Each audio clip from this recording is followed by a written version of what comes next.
Okay, so this is a quick overview of processing, kind of quickly how to get in and out of compression, EQ, panning, and all that. This is your default screen. Now we're on a layer that's got kind of a band across it. And this is what we call the processing page. And you can, using your finger, dive into certain sections very quickly. I could go grab and look at the EQ, or if I exit that screen, I could grab and look at the noise gate, or grab the compressor or whatever. So this is kind of a quick way of getting into certain processing modules. Once you're in any processing module, and again, I am selecting, you can see I've selected channel 1 here. You've got these tabs at the top that you can also get through the different parts, the different processing modules. And they roughly go in order of signal flow from left to right. So we start with our preamp. So our preamp, we would need to source the preamp to an input right now. This has not been done, but this is where you would control your preamp level. Preamp level is easy to control. We've got a couple options here. We can grab and move it with the touch turn level for our preamp. We also have a quick button down here for gain that will set these knobs here to control independently for every channel that's visible, their gain. So you can also load a preamp model, which is pretty exciting. We have 3 models currently available, so we can load them, and you have model distortion and that sort of stuff, and we can control those, of course, with the touchscreen. So there's your preamp.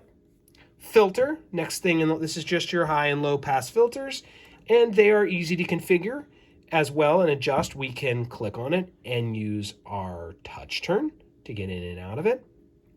You also have, I believe by default, button 2 here brings up the high pass filter frequency on the knobs per channel. So that's another little macro there for the knobs. But filters are pretty obvious. Moving on to gate. Gate's pretty cool. We've got all the normal controls. You can click on what you want and adjust them. You do see a history over time here, which is pretty cool. You can actually see the waveform go by, which help you pick your threshold. You can turn your gate on and off. You can load a library of different types of gates. They have different approaches and different plugins, if you will, but I'll let you figure that out on your own. And you do have filters that can be in the side chain. Of course, the side chain can be direct self-keyed, or it can be from another input. So you have a lot of control there with the gate. We have 2 inserts. One before the gate and comp and one after. I think that those are best viewed in other videos. And then you have the comp and EQ.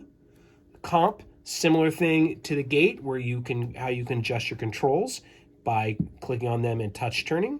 You also have down here button 3 will let you put your compression controls for the rightmost knobs and your gate controls on your leftmost knobs. So that's kind of cool. Unlike other consoles, it has really, really easy parallel compression. You just turn it on and change your wet-dry ratios as you want them. So any compressor can become parallel with no delay, no phase issues there, no latency issues. And then one of the sweetest things about this console is plugins are really easy to load for your compressors. Just hit library and pick something you want. For example, we could go with the Optronics here, and you got yourself an LA2A. So there's lots of different compression models, which are really easy to recall, and up there they sound great. You have your compression, your EQ. EQ, to get around on the EQ, you can see the effects of the filter right there, but to get around on the EQ, just a couple different modes that you want to know. You can easily move it with your finger, iPad style. You can select a parameter and move it with the touch turn knob. I do that a lot. Perhaps the hippest way to do it is to go into EQ mode, which is button 1 here. And now you've got your 4-band graphic, your 4-band parametric is split across your knobs at the bottom. The last thing you can do is you could also program these knobs to affect certain EQ bands. I had chosen not to do that, but I will have another video where I discuss how you can program those. If you would really want one of these to be your high EQ, you could do that. Another insert, I mentioned that earlier. You can do all kinds of cool things with inserts, and you do have delay per channel, which I won't discuss here. One last thing to mention, the compressor and EQ order. At the moment, I have programmed them to be compressor first and EQ following. I prefer to work that way.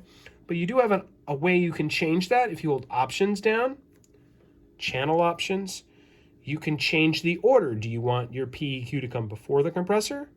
Or do you want your compressor to become before your EQ? So again, that's under options, and you can pick that there. So that's a quick overview of the processing window. And do explore it, and do also play. I didn't really talk about it, but the inserts are pretty cool. This is a transient designer I've inserted. There's a whole library of interesting inserts that you can put across on channels. And when you look at this particular bank here, you can see I have 1176. I've got DBX 160s and a whole bunch of different plugins already set up, including transient designer. So it's a very powerful and easy way to get into channels and processing. Hope that overview helps out. Bye-bye.